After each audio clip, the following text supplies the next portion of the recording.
On approche tout doucement de la fin de cette journée numéro 4. Alors, petite nouvelle information, ça vient de nous arriver. Malheureusement, un problème technique empêche la diffusion du match entre la Gantoise et Louvain pour notre malheureusement plus grand déplaisir. Mais ce n'est pas grave, on aura un autre match tout aussi important qui va arriver maintenant, un véritable deuxième choc après le Sporting de Charleroi contre le Standard de Liège. Maintenant, Rego contre Zéror, Saint-Tron contre Moucron. C'est un des matchs les plus importants auxquels on a l'occasion d'assister, Xavier. Ouais, c'est vrai que d'un côté, Zaïre, c'est le champion de la phase amateur de la saison dernière, et de l'autre côté, Grégo, il a fini deuxième, donc vice-champion de Belgique la saison dernière. Donc voilà, deux très très grosses performances et deux joueurs qui vont vouloir montrer qu'ils sont présents cette saison également. Et au niveau du classement, c'est carton plein pour l'instant pour Zeror. 9 points sur 9, 3 matchs gagnés sur 3. C'est assez extraordinaire ce que nous propose ce joueur. Cette fois-ci, on n'est plus dans le championnat juste amateur. Tous les professionnels sont ici, y compris lui qui est passé donc professionnel. Donc c'est vraiment une très très belle performance de sa part. Et du côté de Rego, eh bien, on nous propose des choses de plus en plus intéressantes au Non, fur et ça à va. mesure que les journées avancent. On a vu cette remontée notamment face à Malines. On a vu après une victoire très intéressante. Donc voilà, c'est peut-être le moment pour Ego de montrer quelque chose, se montrer sous son plus beau jour. On va voir si ça culmine dans ce match. Ouais, c'est vrai que tu as tout à fait raison. Bah voilà, un gros adversaire en face de lui. Donc, s'il veut répondre présent et montrer qu'il est encore présent cette saison, c'est ce genre de match qu'il doit remporter. En plus, on sait aussi que de manière générale, Zeror participe à l'E-Club World Cup, également une Ouais. compétition internationale. Ça peut lui donner aussi des aides. Donc des deux côtés, on s'attend à un niveau très très élevé. On imagine le meilleur pour ce match. Et c'est pour cela en fait qu'en réalité, ce match est un choc plus que pour les relations de classement. En plus de ça, bien si Zeror remporte ce match, il pourrait Ouais. passer à 12 points et donc officiellement être provisoirement le premier de ce classement. Ce serait assez incroyable aussi, mais attention, il reste encore le résultat d'Anderlecht qui Ouais. devra arriver à la toute fin de cette journée, donc ne parlons pas trop vite non plus. Mais voilà donc pour les différents éléments que vous devez savoir, on s'attend à un match quand même plutôt serré, un petit pronostic Xavier? Moi, j'aimerais bien avoir une victoire de Moucron quand même dans ce match. Bah ça va être, je pense que ça va être très compliqué, hein. N'oublions pas que Zeror est aussi sur une forme Mhm. assez étincelante. Moi je vois un match nul. Normalement ce serait Ok. pour moi un match nul. Ok. Donc on verra dans tous les cas ce que ça va pouvoir donner.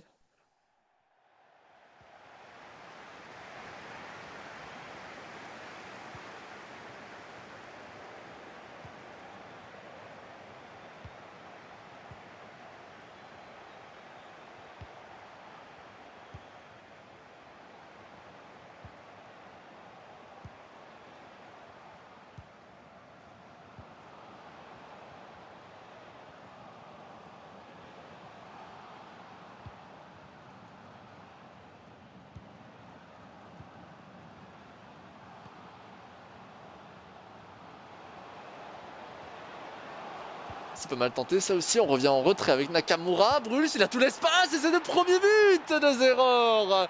Il s'est ouvert l'espace avec une facilité déconcertante. Je pense qu'il a eu 2-3 minutes de jeu depuis le début. Ouais, et puis ça avait l'air limite trop simple, ce goal. Ah oui non mais honnêtement là j'avais l'impression qu'il était en entraînement. Un très très beau tir en tout cas de la part de Zeror qui s'est bien ouvert l'espace, il a concentré tout le jeu sur l'aile gauche pour ensuite pouvoir un petit peu plus écarter le jeu et pousser les défenseurs à la faute. Eh bien il a fallu 5-6 minutes. Le temps me manque. Très bien réalisé de la part de Saint-Tron qui mène au score maintenant dès le début de ce match, 1-0. Et directement, ça va être voilà, la course-poursuite du côté de Moucron pour revenir au score. C'est vrai que c'est pas forcément l'idéal de commencer son match comme cela. Et oui, c'est jamais l'idéal évidemment d'encaisser, hein. On est rarement content lorsqu'on encaisse. Xadas revient en retrait pour Nuno da Costa. Mohamed, Van Durmen, Bakic, on fait le tour et on revient à l'endroit où on était auparavant avec Nuno da Costa. Bakic, la défense de Saint-Tron qui n'est pas vraiment d'espace, qui bloque les trajectoires de profondeur, notamment Postolacci. Nioré, dommage. Ce tir de Nioré qui était pas mal tenté du tout. Réaction immédiate en tout cas de Moucron, avec une petite occasion déjà. Là, c'est magnifique cette profondeur de Xanas. Le mental de Rigo dans toute sa splendeur, immédiatement. Il réagit au goal de Zeror. Quand je vous disais que c'était une affiche incroyable, eh bien voici la preuve.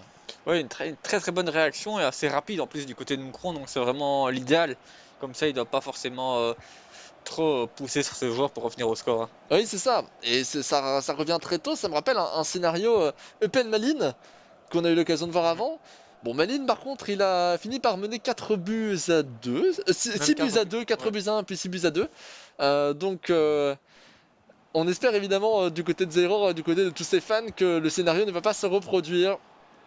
Bien que ce soit une physionomie de jeu un peu différente par rapport au match précédent. Bruls, Kuerinen qui va récupérer, qui le dégage très très mal ce ballon. Attention, ballon go. Ballon go pour aller chercher l'aile gauche avec Nakamura, mais malheureusement une position d'enjeu qui est signalée de peu, je pense. De peu, mais ouais, c'est suffisant. Maintenant, c'est vrai que même dans le foot, hein, avec l'assistance vidéo et tout ça, des fois, il suffit que voilà qu'un petit orteil ou quoi dépasse et tu peux être en jeu. Non, mais souvent il y a des goals qui se voient à très peu de choses. Et en l'occurrence, ici, c'était le cas également. Ballon go. La petite croqueta, bien contrée par Kuerinen et Postolacci sur l'aile droite maintenant. Oh, encore une mauvaise passe, encore un mauvais dégagement du côté de Rego. C'est déjà le deuxième. Bruls encore. Magnifique cette petite feinte. On stabilise le jeu et bien joué de la part de Moucron. C'est dommage parce qu'on était quand même deux esselés un peu du côté droit du rectangle. On aurait vraiment pu marquer sous cette Ouais, j'ai action. l'impression que c'est vraiment un gros raté du côté de Saatron. Il y a un petit peu de chance du Du côté de côté de Moucron parce que Moucron, ouais, clairement. Parce qu'après la feinte, en plus, on était bien placé. Mais du coup, le en deuxième fait, joueur n'est pas parti en en fait. fait, j'ai l'impression qu'à un moment il était dans la même position que le premier but, sauf qu'il a pas voulu frapper. Bah, pour feinter, c'est normal. Voilà. Après l'avoir fait une fois, Moucron Ouais. l'anticipe. Ouais, après le souci c'est que le goal était grand ouvert à ce moment-là. Et j'avais pas l'impression qu'il y avait un défenseur qui aurait pu intercepter. Ah bon, heureusement C'est pour lui au toujours final. compliqué. Voilà. Là, on est après l'action, évidemment. Toujours plus facile de parler après l'action que pendant. Néanmoins, les faits parlent d'eux-mêmes. Un but à un pour l'instant entre Saint-Tron et Moucron. Et Nioéré, attention, avec un peu de chance, il récupère ce ballon et Konaté sera deuxième. Mauvaise passe, c'est la troisième perte de balle un peu dans ce style où on arrive à bien anticiper du côté de Saint-Tron et on empêche Rego de jouer calmement. On revient vers le gardien, on l'a vu rarement ça tient, des passes vers le gardien. Est-ce que ce serait plus dangereux que les éditions précédentes? Non, c'est pas forcément plus dangereux. Après, de manière générale, c'est une mécanique que les joueurs n'utilisent pas trop, puisque c'est vrai que c'est rare quand on joue avec son gardien, alors qu'on pourrait. Ça permet de changer Bien le jeu sûr. et tout ça, mais on sait bien que ça peut arriver. Des fois, c'est déjà arrivé que tu fais une passe comme ça en retrait à ton gardien et il y a un petit souci et le ballon il rentre au fond. Et donc, en compétition à haut niveau, c'est bête si on prend un goal de la sorte. En tout cas, c'est beaucoup plus rare que dans le football, ça c'est une certitude. Où on a parfois d'ailleurs des gros problèmes avec les gardiens qui sont sur un mauvais pied et qui finissent par rater le ballon et le laisser rentrer. Nioré, Janssens qui récupère avec Durkin. Et vous rigolez, vous êtes peut-être en train de vous dire ce genre d'action dont je viens de vous parler, où le gardien rate un ballon comme celui-ci, où on fait une passe en retrait, oh, ça n'arrivera jamais. C'est déjà arrivé, y compris sur FIFA, avec quelques petits problèmes de bugs, surtout en début de saison, en général il se passe ce genre de choses, donc faut faire attention. Ça m'est arrivé en foot champion. Ah bah, raison de plus pour en parler un petit peu. Postolacci, Neuer, Nuno da Costa. On revient en retrait avec Bakic. Da Costa de nouveau. Pas beaucoup d'espace laissé encore une fois par Zairor, mais bon. Rego va jouer calmement et provoquer cette profondeur avec Postolacci. Le tir de Postolacci. Contré par Daniel. Attention, le corner joué premier poteau. La tête de Coffrier qui vient sauver son équipe encore une fois. Avec Zadas.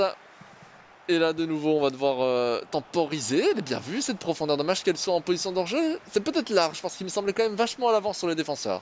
Exactement.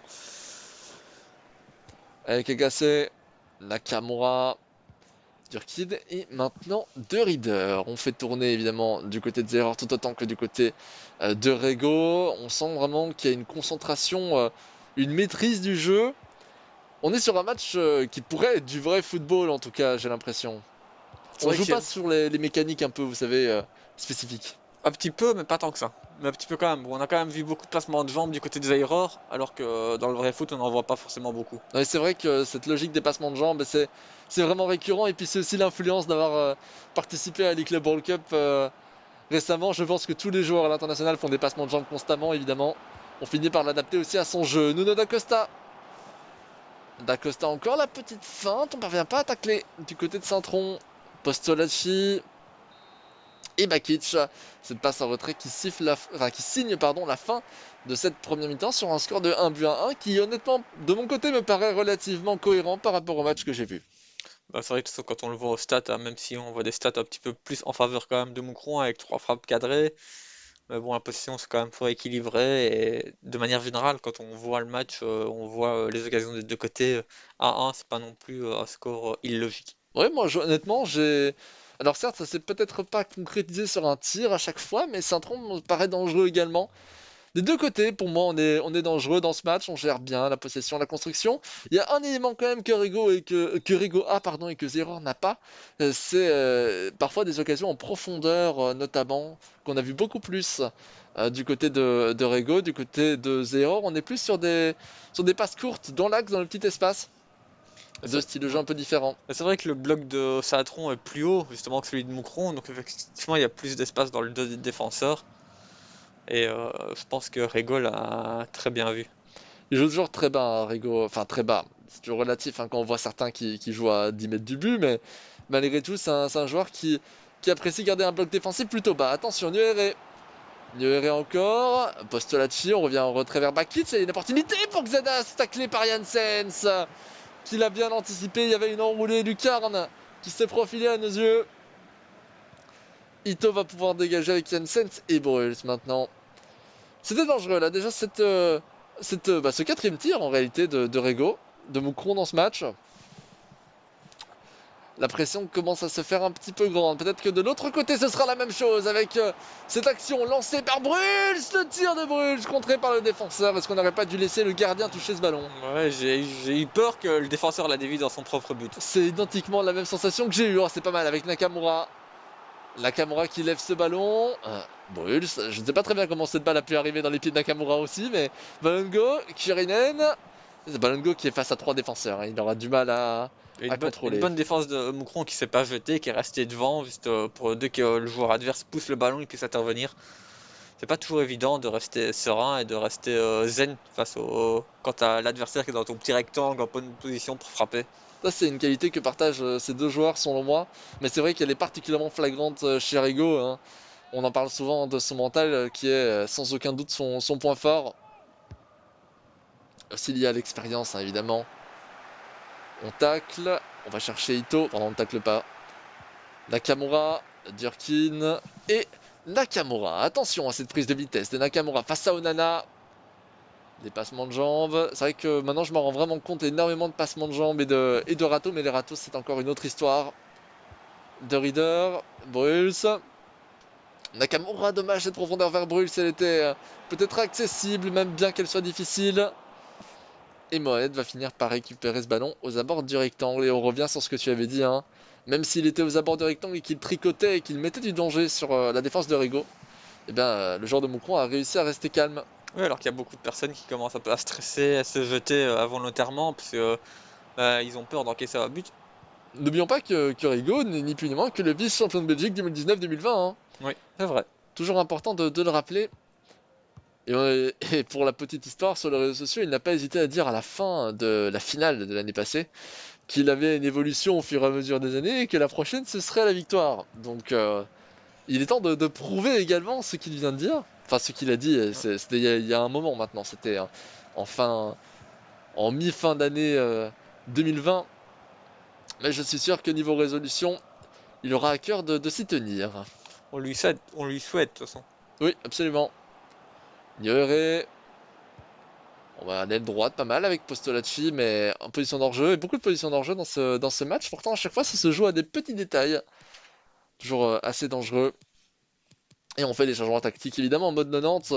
Le gros souci qu'on a par rapport au foot classique ou à mode Ultimate Team ou peu importe, c'est que si on veut commenter les changements tactiques, par exemple ce qu'un joueur va apporter par rapport à un autre, et ça sert pas à grand chose, hein. C'est plus vraiment de la fraîcheur au niveau de la fatigue pour voilà, leur course offensive ou autre, que c'est vraiment ça qui change, hein. Parce que pour rappel, on est en mode 90, donc tous les joueurs ont les mêmes statistiques correspondant à leur poste sur le terrain. Donc tous les ailiers droits, enfin tous les ailiers ont les mêmes stats, tous les défenseurs latéraux ont les mêmes stats, tous les défenseurs centraux ont les mêmes stats, etc. La seule chose qui change, c'est leur taille, leur poids dans une moindre mesure aussi, mais c'était pas si important que ça dans le jeu. Je crois vraiment d'ailleurs que le poids a une influence. Enfin une influence ne serait-ce que moralement lorsqu'on joue Non, mais un c'est joueur. plus, enfin, ça influence plus la morphologie du joueur de manière générale, liée avec la taille en fait. Oui, absolument. Donc Le RE avec ce centre tendu, Janssens qui récupérera ce ballon. Dommage parce qu'il y avait pas mal d'idées dans ce centre. Et ça relance une contre-attaque du côté de Saint-Tron avec Balongo. Ito. Balongo une nouvelle fois. Peut-être à gauche. C'est bien vu. Cette profondeur pour Nakamura. Attention, il était premier poteau. Ça marche bien. Il se bel arrêt d'Hervé Kofi. Heureusement qu'il est là. Et attention à ce centre premier poteau. Ce corner premier poteau pour être exact. Konaté vers face à Van Durme. Konaté de nouveau. Et Onana maintenant qui récupère. Cafouillage dans le rectangle. On aère le jeu, poteau de corner, et là voici toute l'expérience de Rigo, qui a bien compris que pour aérer après une phase de jeu comme celle-ci, eh bien, il faut aller dans les espaces qui nous restent, notamment celui-ci. Ouais, malheureusement, la relance n'était pas folle.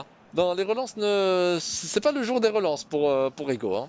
C'est pas la première, c'est je pense pas la dernière non plus de ce match, qui sera un peu approximative.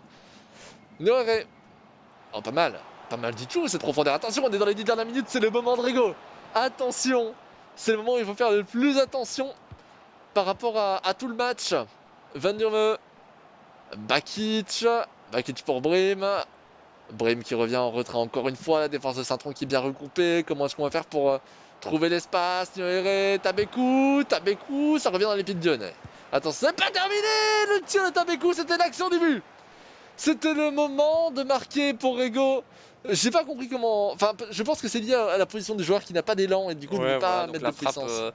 C'est vrai que c'était une frappe un petit peu croquée, un peu ouais, avec un manque de puissance flagrant. C'est dommage, on était vraiment esselés, on aurait même pu contrôler et tirer ensuite. Hein. L'action était parfaite du côté de Rego. On avait réussi à tromper la défense des erreurs. En général, quand on construit bien, on arrive assez rapidement à le faire. Très très bonne maîtrise offensive aujourd'hui de la part de Rego. Brim, attention, Noéré. Le moment Rego, je vous l'avais dit. Et la célébration de Rego en hommage à Zerreur, évidemment. Ah, ça c'est le genre de choses qui fait le spectacle, évidemment. Mais quelle performance de Rego, qui pour la 3e fois en 3 matchs marque un but à la 80e. Ouais. Incroyable. Je pense que voilà, c'est un petit peu de fanbraf envers Zerreur, c'est bon enfant. Oui, c'est bon enfant, évidemment. Les deux joueurs se connaissent et s'apprécient, mais... c'est l'idée qu'à chaque fois il fait cette célébration qui de base est plutôt liée lui-même à du chambrage, hein, le sel évidemment. C'est la célébration typique de ces Romains. Attention, elle peut encaisser derrière Nakamura. Attention, c'est pas fini. Nakamura qui revient en retrait vers De Rieder et le tacle de Van Durmen. Ça revient dans les pieds de Nakamura maintenant avec Lee Sing-woo. Attention, Van Durmen encore. Quel travail défensif sur tous les contres et il finit par reculer un temps soit peu. Ce qui permet à l'arbitre de siffler la fin de cette seconde mi-temps. Quelle performance d'Erigo qui empêche Zerreur d'atteindre la première place et surtout, il l'empêche également de faire 4 victoires sur 4. Ouais, c'est vrai. Et puis franchement, c'était un très très grand match de Rego. Enfin, je pense qu'il a joué avec ses forces et ses faiblesses dans ce match. On sait qu'offensivement, Zaire est très très fort. Et Rego, bah voilà, défensivement, il a fait un bloc vraiment bien serré. Il était bien compact. Il n'a pas laissé d'occasion à Zaire. Et puis, ces quelques occasions en attaque, ben voilà, il en a raté une ou deux. Mais il a quand même réussi à en mettre deux au fond. Au final, il l'emporte. Et franchement, pour moi, c'est une victoire quand même méritée quand même, je pense, bien sûr, dans ce match. Bien sûr, pour moi aussi, c'est mérité. Je l'avais dit à la fin du match, à la fin de la seconde mi-temps notamment, que j'avais l'impression que Rego trouvait facilement finalement des espaces dans une défense d'erreur que je trouvais personnellement très bien regroupée, où il anticipait pas mal de profondeur, il anticipait pas mal de trajectoires. Il a réussi par la construction, par l'originalité de son jeu, à trouver la faille. Ouais, non, franchement, enfin, moi, franchement, je suis vraiment très satisfait et content du visage qu'a pu nous montrer Rego dans ce match. Hein. C'est très porteur pour la suite. Hein. Ouais, franchement, c'était un adversaire de très haut niveau en face et on a vu qu'il était très costaud et qu'il pouvait répondre présent. Donc, franchement, pour la suite, c'est top. En résumé, je pense qu'on peut dire un Zerreur fidèle à lui-même, très très bon, mais malheureusement ça n'a pas suffi face à un Rego qui était au meilleur de son niveau. Si je pourrais un peu qualifier de cette manière, voici donc l'ensemble des résultats de ce match day 4, équivalent au match day 21 au sein de la Pro League. Refaisons un tour de l'ensemble des résultats avec cette victoire de Genk face au club de Bruges, 4-1, le forfait malheureusement du cercle de Bruges face à Courtrai qui n'a pas pu jouer le match dans des conditions adéquates, la défaite de Beveren face à Anderlecht et Anderlecht qui donc continue son avancée et pourra peut-être à la suite du match qu'on vous présentera juste après passer en première position. Les Bersot également qui perd face aux Zultewagen, donc ça ce sont des résultats qui sont relativement évidents si on analyse le classement que l'on verra un peu plus tard. L'Antwerp bat 3-1 au Standard de Liège, Sporting de Charleroi, le gros derby se termine par une victoire 4-0 du Standard. Malines, c'est le gros score de cette journée, 6-2 face à Eupen. Le match entre la Gantoise et Louvain, je le répète une dernière fois, a été reporté à la prochaine journée. Et enfin, dans ce deuxième choc dont vous avez parlé, Moucron vient tout juste de l'emporter face à Saint-Tron. Voilà pour donc toutes ces données. Il me semble qu'il reste encore une capsule sur Aslan Beveren avec ce match qui a été reporté en plus, alors que d'habitude on est censé terminer à ce moment-là. Eh bien, je pense qu'il en reste encore une. Donc on va avoir l'occasion de l'observer. Et puis il y aura, attention, restez bien ici, puisqu'il y aura encore un dernier match. Le match reporté de Ouais. la journée précédente entre Anderlecht et Eupen. Restez bien nos aguets et écoutons cette capsule.